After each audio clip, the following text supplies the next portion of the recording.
नमस्कार फ्रेंड्स, दीपावली अवसर में समस्त को शुभेच्छा और शुभकामना। प्रथमे मु आपण मानकु हैप्पी दीपावली जणाउची। तो दीपावली अवसर में मु आपण पई दीपावली को नै किछिटा जनरल नॉलेज को डिस्कशन करबा जोटा समस्त पई इंटरेस्टिंग रहिची। तो वीडियो को निया जाबे एंड जे देखिबे आ चैनल को नसले चैनल को सब्सक्राइब करी पाके थिबा बेल आइकन को क्लिक करी ऑल सिलेक्ट कर देबे। तो आज प्रथम प्रश्नटी कोन रहिची चलंतु देखिबा।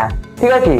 तो आज प्रथम प्रश्नटी रहिची दीपावली 5 दिन मध्य केउं दिन मुख्यतः बासन सुना रूपा एवं अलंकार किनिया उत्सर्गीकृत माने जो दीपावली जो 5 दिन रही से 5 दिन मध्य केउं दिन आपण बासन सुना रूपा अलंकार किनिबा उत्सर्गीकृत। तो ऑप्शन ए रही लक्ष्मी पूजा, ऑप्शन बी रही गोवर्धन पूजा एवं ऑप्शन सी रही धनतेरस एवं ऑप्शन डी रही नरक चतुर्दशी।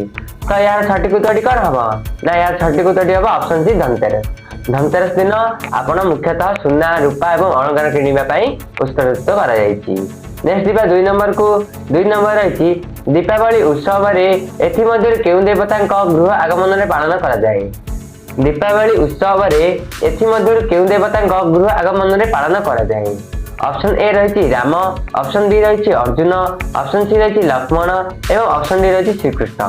ठीक अच्छे। तो यार सठिक उत्तर हम ऑप्शन ए श्रीराम। सठिक उत्तर हम ऑप्शन ए श्रीराम। दीपावली उत्सव रे श्रीराम को गृह आगमन रे पालन कर जाए। जेते बेले राम लक्ष्मण सीता रावण को बद्ध करी सीता को रावण को कवच रक्षा करते राम से दिन को माने से दिन गृह को आसले। तो से दिन को आम दीपावली उत्सव पालन करा जाए। नेक्स्ट 3 नंबर को 3 नंबर रही 3 नंबर रही निम्नत मध्य साधारणतः दीपावली केउं पर्व जाए पालन करा जाए। दीपावली पर्वटी केउं पर्व जाए पालन करा जाए। ऑप्शन ए रही नवरात्रि, ऑप्शन बी रही राखी बंधन, ऑप्शन सी रही नुआखाई नुआ वर्ष एवं ऑप्शन डी रही लक्ष्मी पूजा। ठीक अच्छे। तो यार सठिक उत्तर कौन हम ना ऑप्शन ए नवरात्रि। नवरात्रि जाए आम दीपावली पर्वटी को पालन करा जाए।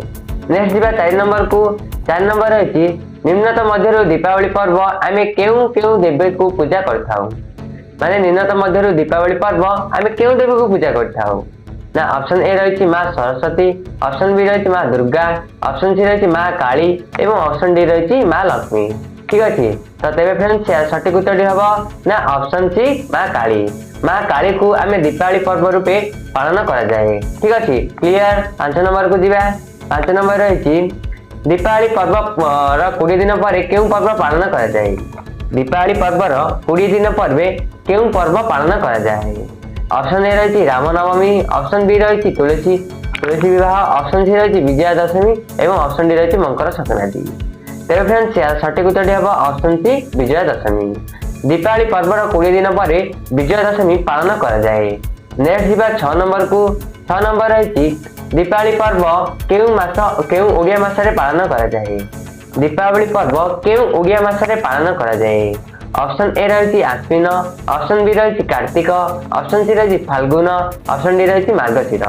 जदि यार सठिक उत्तर जानछंती ताले कमेंट बॉक्स रे जणाइबे। ते फ्रेंड्स यार सठिक उत्तर कोन हबो ना ऑप्शन बी कार्तिक। कार्तिक मास रे हमर दीपावली पर्व पालन करा जाए। नेक्स्ट दिबा 7 नंबर को 7 नंबर रही दीपावली केउं तिथि रे पालन करा जाए। ठीक अच्छे। तो दीपावली टाको आमर केउं तिथि रे पालन करा जाए। ऑप्शन ए रही अमावास्या, ऑप्शन बी रही पूर्णिमा, ऑप्शन सी रही एकादशी एवं ऑप्शन डी रही नवमी। ठीक अच्छे। तो यार सठिक उत्तर कौन हम ना ऑप्शन ए अमावास्या। दीपावली पर्व दीपावली को अमावास्या तिथि रे पालन करा जाए। ठीक अच्छे। नेक्स्ट जीवा 8 नंबर को 8 नंबर रही आलोकर पर्व बोली काहाकू कहा जाए। ठीक अच्छे। तो आलोकर पर्व काहाकू कहा जाए यार जदि सठिक उत्तर जानछंती ताले कमेंट बॉक्स रे निहाती जणाइबे। तो यार सठिक उत्तर कौन हम ना ऑप्शन डी दीपावली। दीपावली को आलोकर पर्व बोली कहा जाए। काहाकू ना दीपावली को आलोकर पर्व बोली कहा जाए। नेक्स्ट जीवा 9 नंबर को 9 नंबर कौन रही देखिबा। दीपावली पर्व रे भगवान श्रीकृष्ण केउं असुर को वध करथिले। दीपावली पर्व रे भगवान श्रीकृष्ण केउं असुर को वध करथिले। ऑप्शन ए रही हिरण्यकश्यप, ऑप्शन बी रही रावण, ऑप्शन सी रही कंस एवं ऑप्शन डी रही नरकासुर। ठीक अच्छे। तो फ्रेंड्स यार सठिक उत्तर कौन हम ना ऑप्शन डी नरकासुर। दीपावली पर्व में भगवान श्रीकृष्ण नरकासुर को बध करते। नेक्स्ट जीवा 10 नंबर को। 10 नंबर रही दीपावली अमावास्या पितृपुरुष को केउं जिनिस डका जाए। दीपावली अमावास्या पितृपुरुष को केउं जिनिस डका जाए। ऑप्शन ए रही काउरिया काठ, ऑप्शन बी रही डीएसएल काठ, ऑप्शन सी रही लाइट एवं ऑप्शन डी रही मोमबत्ती।